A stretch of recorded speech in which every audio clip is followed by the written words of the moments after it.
With the Razr Ultra 2025, Motorola set out to not only create the best flip phone ever, but arguably one of the best phones of 2025.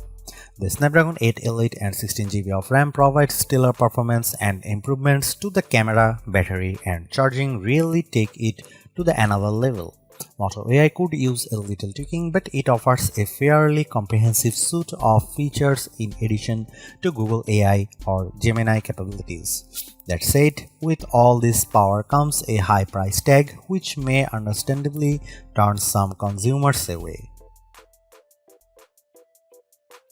The Motorola Razr Ultra 2025 was announced on April 24 and pre-orders began on May 7, with open sale starting on May 15 in the United States. Two configurations are available: 16GB plus 512GB, which cost is $1,299 and 16GB plus 1TB, which cost around $499. The phone comes in 4 different color options, courtesy of Pantone, Scarab, Rio Red, Cabaret, and Mountain Trail. Availability will depend on the retailer and carrier. If you have followed the Razr series for the past few years, then the design of the Razr Ultra 2025 shouldn't surprise you. It looks nearly identical to its predecessor, which in the case would be the Razr Plus 2024, sporting the same curved frame, rounded corners, and massive cover panel.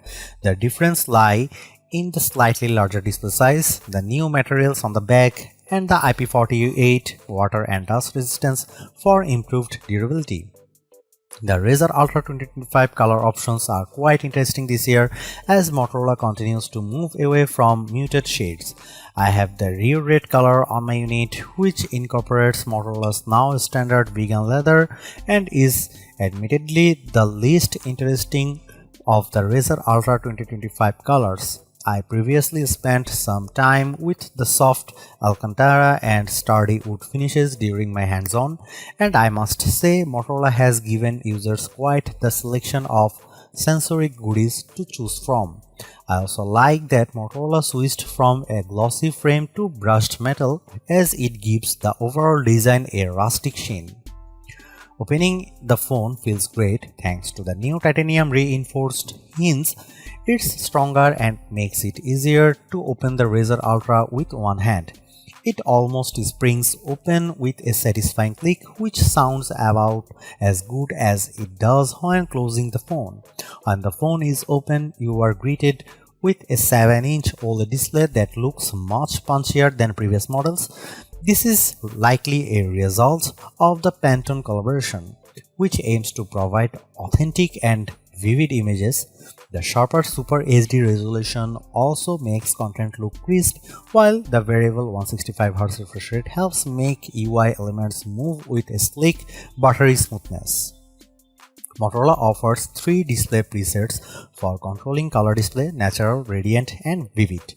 I would suggest radiant, as it splits the difference and gives you a bit more vibrancy without overdoing it.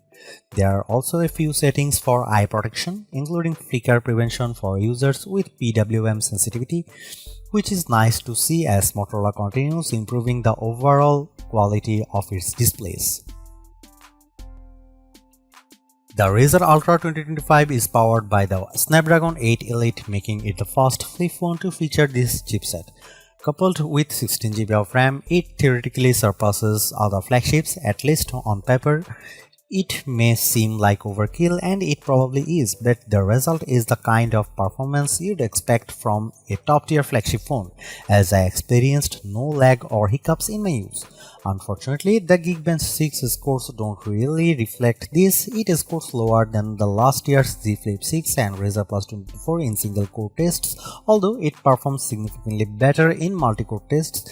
My guess is that Motorola may have adjusted the clock speed of the prime cores to help with thermal management, as flip phones tend to get quite warm in the top half when overworked. I don't put much stock in benchmark tests, and my real-world use of the phone has proven to be quite exceptional. That said, if you do care, then it's certainly something to consider.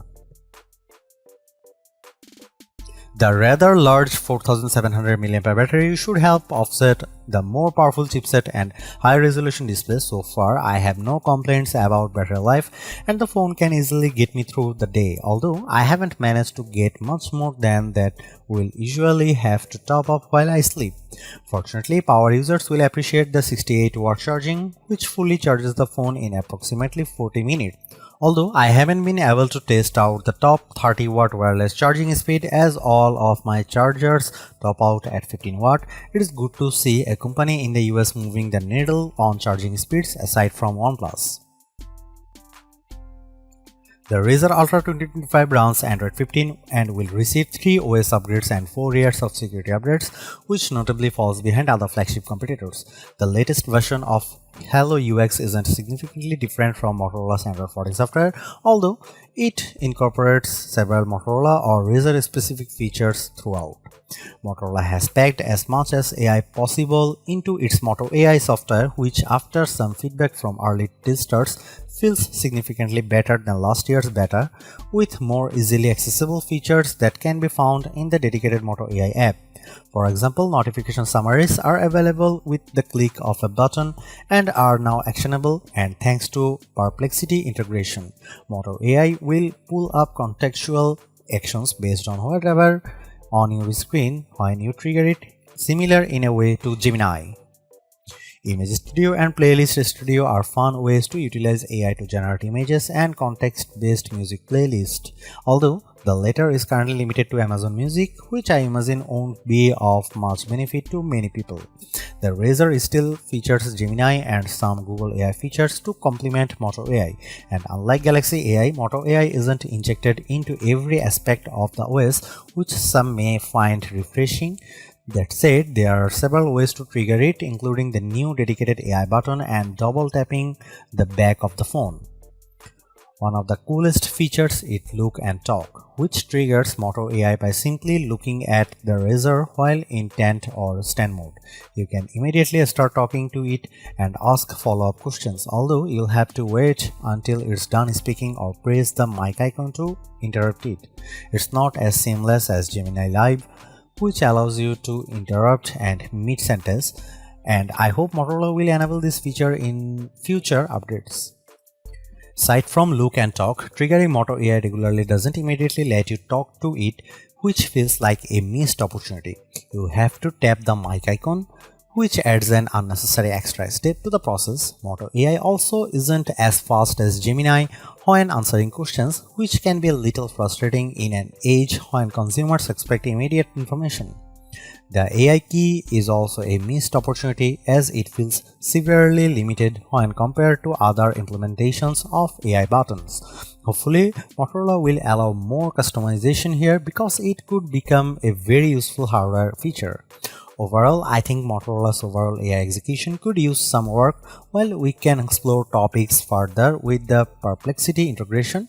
I would like to see this type of visibility extended to other AI models that consumers are likely more familiar with, such as Copilot, Meta AI, or Gemini. Fortunately, if Moto AI isn't for you, it's easy enough to ignore it and stick to using Gemini, which is my go-to. Lo and behold, the Razr Ultra 2025 takes great photos from the primary sensor. Even at 2x zoom, the colors feel much punchier than I'm used to seeing from Motorola, which is likely a product of the Pantone collaboration. Dynamic range also feels improved during the day, with better handling of low light and nighttime images. The result is images that feel more Samsung in terms of color and saturation, while the added depth and definition remind me a bit of a Pixel. I wouldn't say image quality is anywhere near the impressive quality of the cameras on Oppo, OnePlus or Vivo phones, but so far I feel pretty confident that the Razr Ultra 25 can compete fairly comfortably among the best Android cameras. Here you can see some camera samples of Motorola Razr 2025 Ultra.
The Motorola Razr Ultra 2025 actually delivers. It's easily the most stylish phone out there, no matter your color or material wise.